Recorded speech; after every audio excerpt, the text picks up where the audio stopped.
The other day I went to a violin shop over in West Lebanon, New Hampshire, and the guy in there, which is running it, all the guys that were in there that I knew are gone. Brand new management, different building, whole thing. So it was kind of didn't turn out quite the way I'd hoped it would. I was hoping to be able to chit chat and they could point me toward what guy it was long ago that played that 1883 Neuner and Hornsteiner that I rebuilt. And these guys didn't have a clue. So whatever. The point is, he was looking at my violin, my old German Strad, and commented on the sound post. And I got to looking at it. I said, you know what? One thing, I didn't chit chat with him on this, but I got home and I looked at this and said, yeah, okay, no, he's right. It's a little too close to the foot of the bridge on the E string side, a little too close up.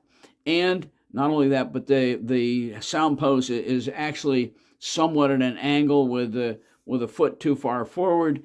So anyway, what I've got to do, I just decided he had a legitimate point, and what I'm going to do is go ahead and try to reset my sound post and get it a little more in line with where it needs to be. And I'm not going to talk too much about it. I'm going to show you. The lights are blinding here. I'm going to turn this around and show you what we've got. And because I've got the light set up in such a way, you're going to be able to see where it is in relationship to the E string foot of the bridge, and also kind of the angle and all that. You know, you're going to be able to see that. But then after that, I'm going to have to do it without having anybody watching because it's an intense business. Hang on. Okay, there you can see it.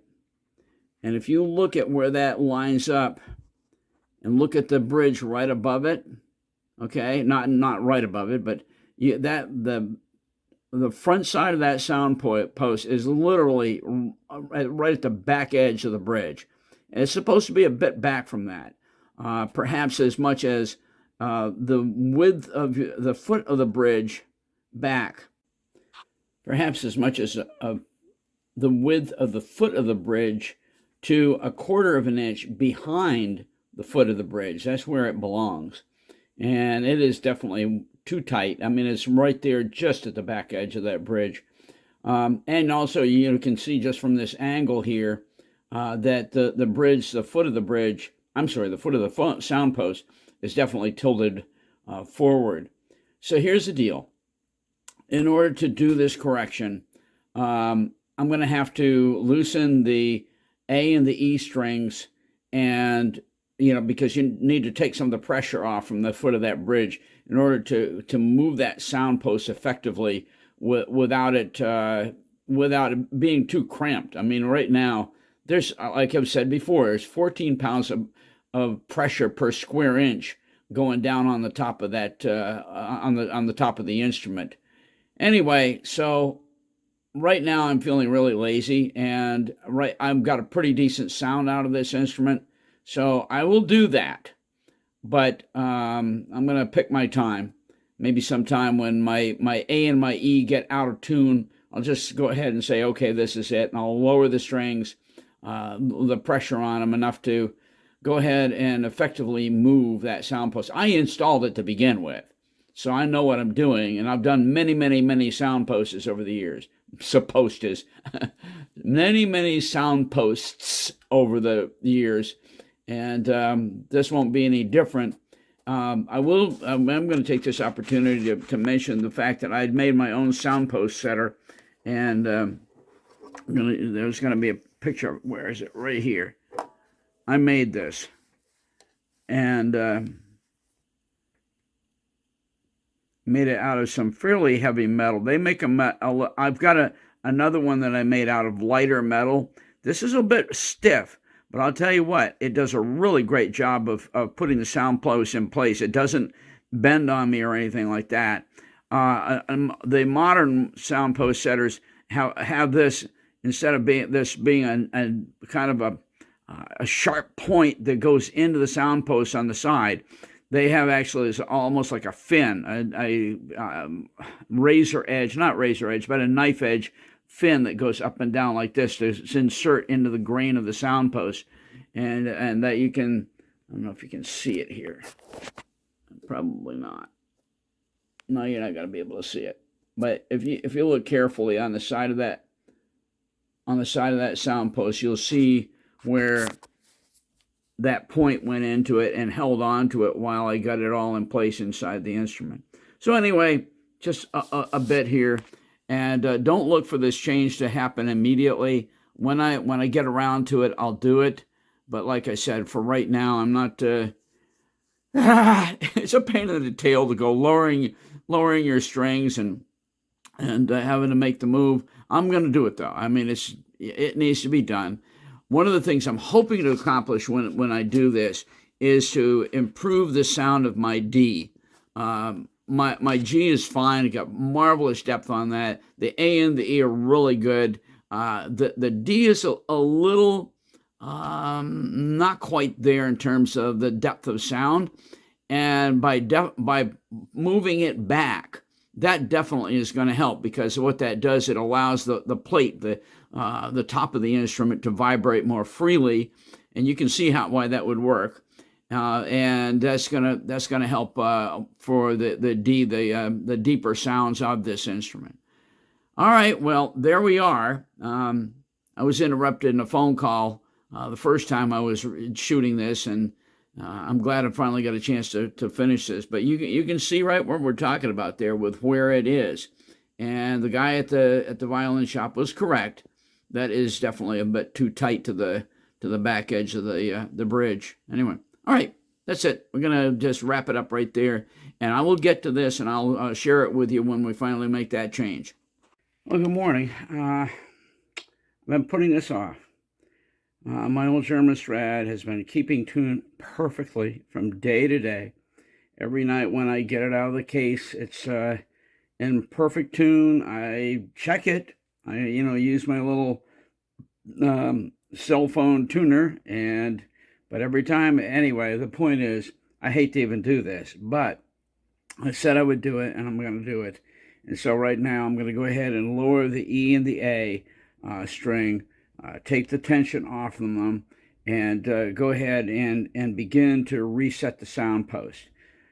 Like I said, I don't want to do this. When I'm able to just pick up my violin every day and play it conveniently, last thing in the world you want to do is upset the whole apple cart by, taking the tuning down and messing with the sound post. I'm going to do it anyway, so here we go.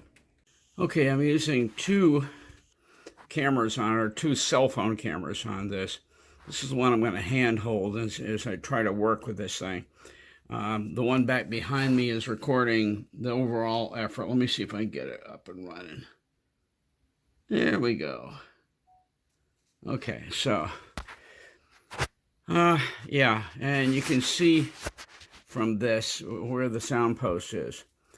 I'm very reluctant to go tapping that top back, although I may, if it saves me having to completely take out the sound post and reposition it, I'll do it. So I guess I'm going to try it. I'm going to go ahead and try to tap the top back. I'm using an old kitchen knife that belonged to my mom. She said I could have it. I don't know where my other one was. I had one that I used for years on doing sound posts, and I've misplaced it. So anyway, so I got this marvelous old kitchen knife. I don't want no serrations on it. It's just a plain smooth edge. And all I'm going to do is go in and tap it. And let's see. You'll be able to see it on the other camera. So I'm going to just quit holding this and do what I've got to do.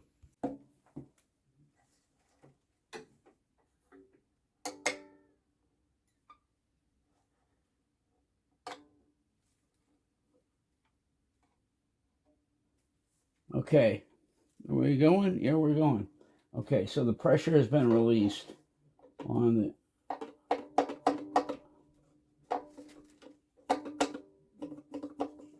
Oh yeah, baby. Oh my goodness, that was easy. That was so easy. Okay, let's see where we're at.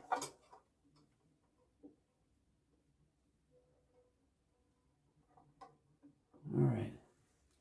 The beauty is take the pressure off the A and the E, and it very quickly was able to have the pressure released on the top of the instrument to where I could just bring it back. Let me go ahead and get out my sound post setter.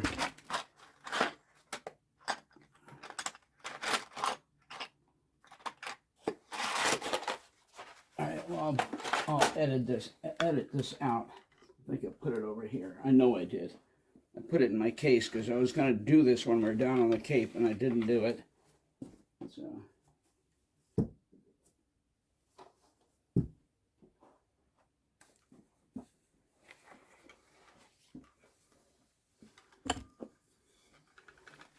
Okay, so I'm back a little bit. I'm not back too much.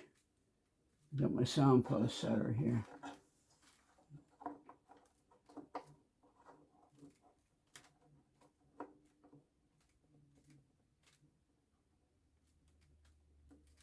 Okay, that's good. A little bit back further.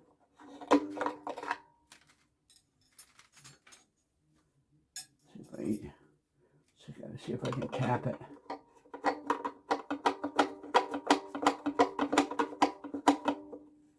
Okay, ooh, I'm almost straight up and down there. Perfect.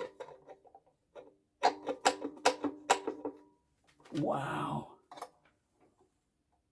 Could this have gone any easier? Oh my goodness. Okay, we're almost there. That is definitely back. The top of that is now back past the width of the foot. And that's where you start for being in the correct position. Now I've got to turn this way like this and see where I'm at in terms of the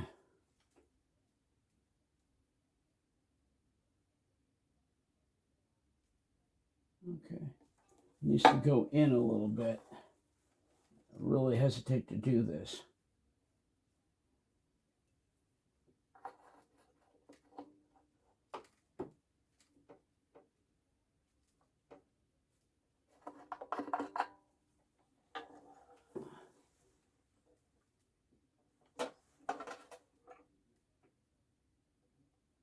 All right, that's better. That's better.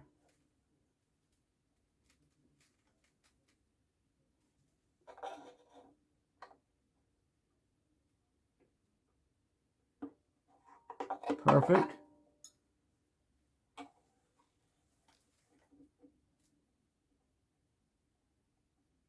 Just about there.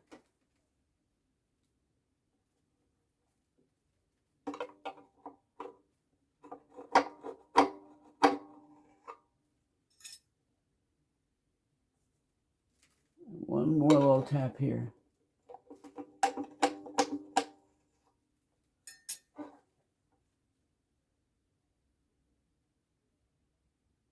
Oh yeah. Wow. Well, guys, honestly, I didn't plan for this, but that was about the easiest sound post reset I've ever done. I just took the pressure off that A and the E, and everything just was able to tap into place very easily. That is nicely back from the foot of the bridge now. Wow. And the cool thing is I can see right where that sound post has been seated for the last who knows how long. I think I must have reset this by myself when I got the instrument. All right. Well, I think what we're going to do is go ahead and tune it back up and see where we're at. Very cool. Very cool. I'm going to get a picture of this. Everybody back there? Okay, you guys are still watching back there?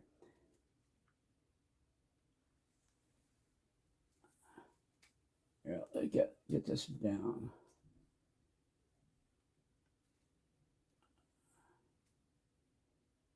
Okay, you can see where the foot is and how far back I've gotten that the top of the sound post. And down inside, let me see if I can get the light to go down in there a little more.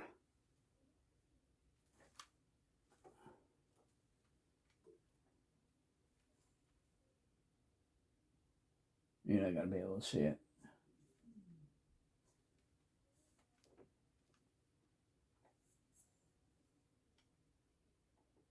You're right there. Right there. I don't know if you can see. That's where the bottom of the sound post was. It was way far forward. And that's now back. You can see that little semicircle to the right of it, the bottom of the sound post. I'm going to get a picture of that, and then we're going to move on and retune this instrument. Okay. You can see where the bottom of that was. And we moved it quite a bit forward. All right.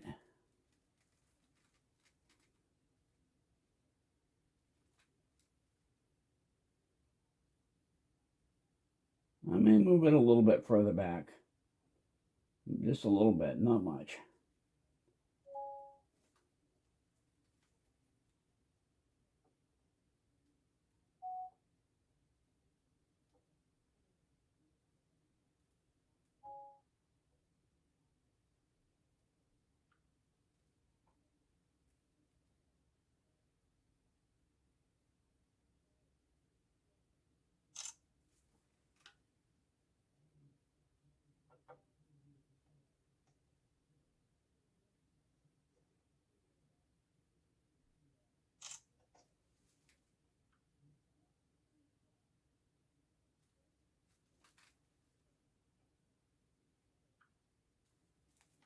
All right.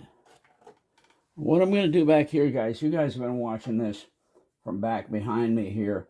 I think what I'm going to do is shut that off so it doesn't make me nervous. I got just one or two minor adjustments. I think I'm going to go just a little bit further back behind the foot, and same thing down at the bottom where it's seated. So I'm going to take you guys offline for right now, and I'll show you when I'm all done, and then we'll tune it back up. Okay. You can see where the bottom of that was. And we moved it quite a bit forward. All right.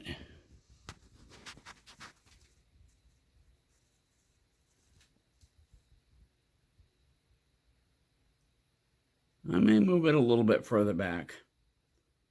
Just a little bit, not much. Well, guys, I just readjusted. I moved both the top and the bottom back, which is, they were just about dead on perfect where this instrument needs to be. At least that's, I'm going to be looking forward to seeing how it sounds. But I mean, in terms of textbook, where that sound post needs to be sitting, it's just about right on the button where it needs to be. And that was a whole lot less complicated than I thought it was going to be.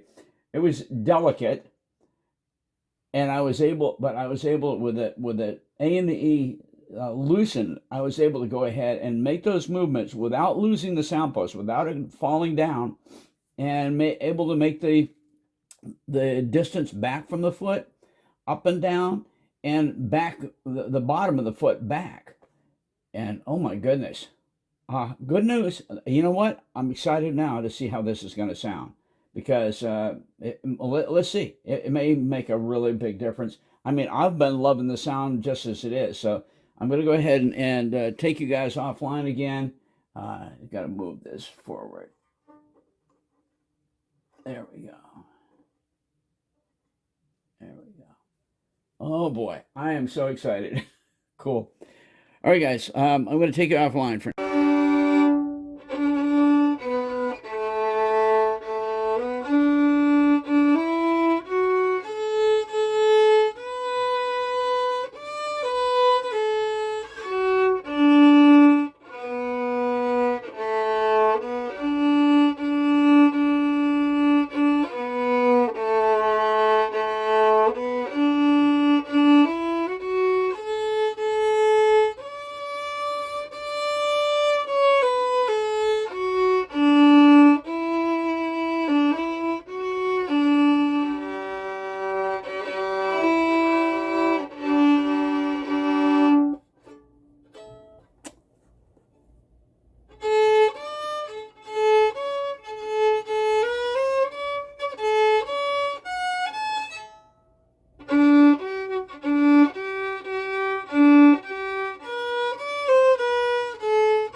I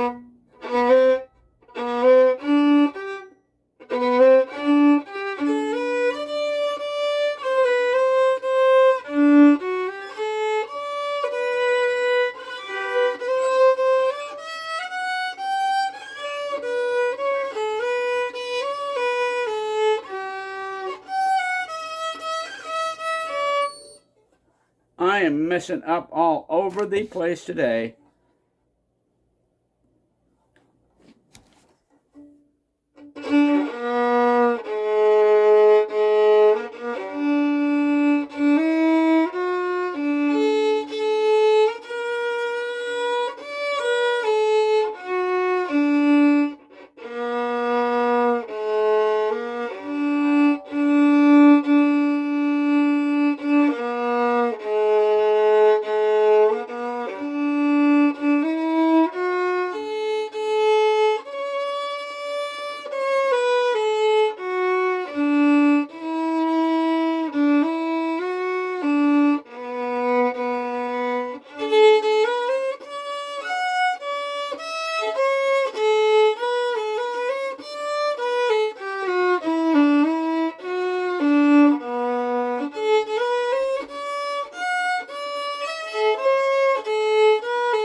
Okay, well, you can see how far back that foot has gone. That's significant. That's got us moved back significantly. We're just about dead straight up and down. What you do is you judge it according to the vertical at the bottom of your C bout. That is just about right on the button.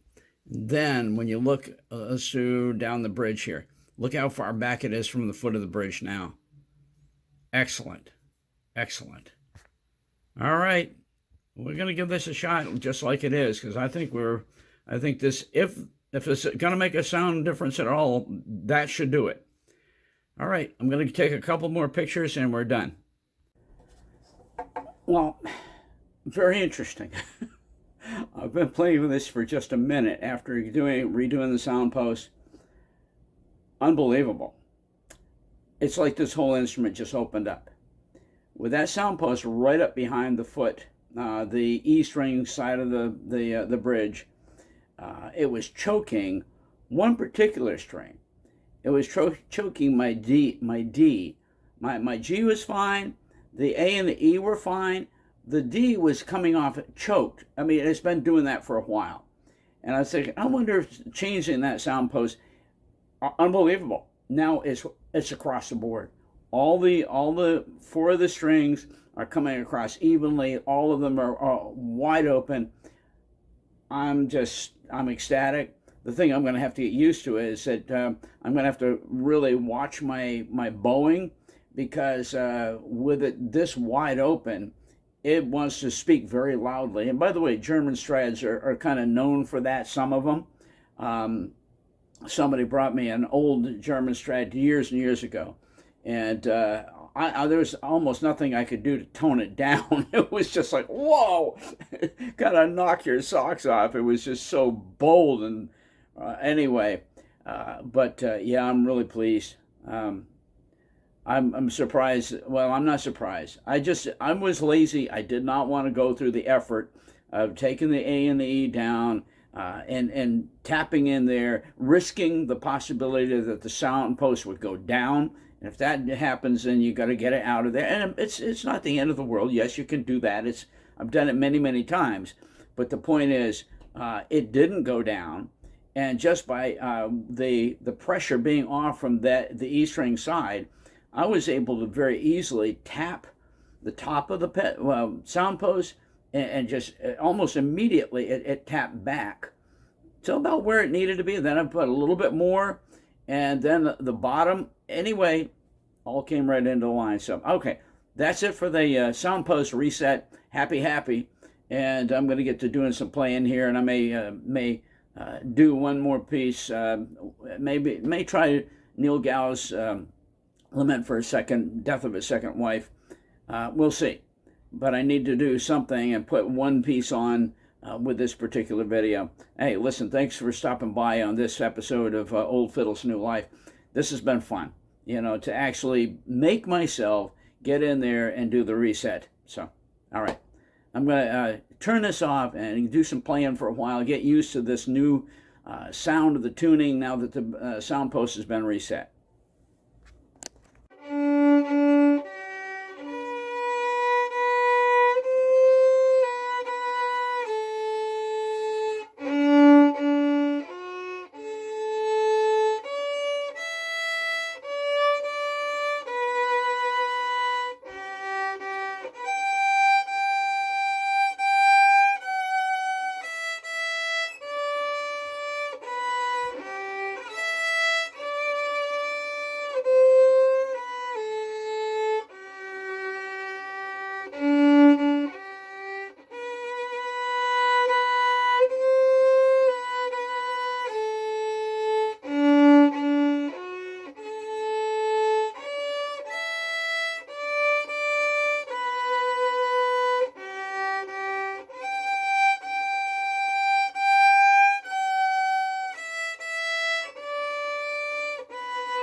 That's two songs. The first song is Dumbarton's Drums, and the second song is The Golden Skein. My dear friend John Rouleau taught me those. We used to play it together. I used to play guitar. He used to play fiddle and do that song.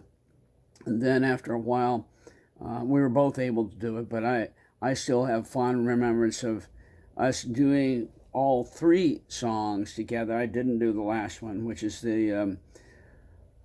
first of all is Dumbarton's Drums, then Golden Skein, then the dance. I say, "'Tis a gift of the gift. 'Tis a gift to be simple." You know the song.